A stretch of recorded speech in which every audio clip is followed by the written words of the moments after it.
اعوذ باللہ من الشیطان الرجیم، بسم اللہ الرحمن الرحیم۔ السلام علیکم پیارے بہن بھائیوں، صبح خیر۔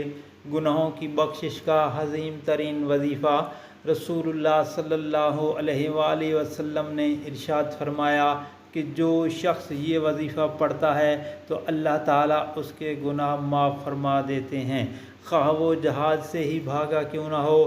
تو وہ وظیفہ یہ ہے، بسم اللہ الرحمن الرحیم، استغفر اللہ العظیم الذی لا الہ الا هو الحی القیوم واتوب الیہ۔ بسم اللہ الرحمن الرحیم، استغفر اللہ العظیم الذی لا الہ الا هو الحی القیوم واتوب الیہ۔ دوستو، یہ بہت ہی پیارا اور آسان وظیفہ ہے۔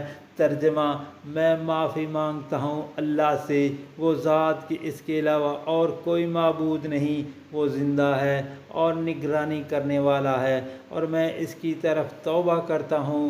دوستو، یہ سنن ابی داؤد کی بہترین اور مستند حدیث ہے، تو آپ اس کے آسانی سے یاد کر کے کثرت سے اس کا ذکر کریں، ورد کریں۔ انشاءاللہ تعالی اللہ تعالیٰ آپ کو گناہوں سے معاف فرما دیں گے۔ اور دوسرا آپ سے جو پرسنلی گزارش یا ریکویسٹ یا عرض ہوتی ہے وہ یہ ہوتی ہے کہ نبی پاک صلی اللہ علیہ وآلہ وسلم کا مبارک ارشاد آپ آگے شیئر کریں، اور اپنے گھر والوں، عزیز و اقارب اور دوستوں میں لازمی شیئر کریں تاکہ ہر کسی کا بھلا ہو۔ اور نبی پاک صلی اللہ علیہ وسلم کا فرمان کہ جس نے میرے حدیث سنی اور آگے شیئر کی، اللہ پاک اس کا چہرہ تر و تازہ رکھے۔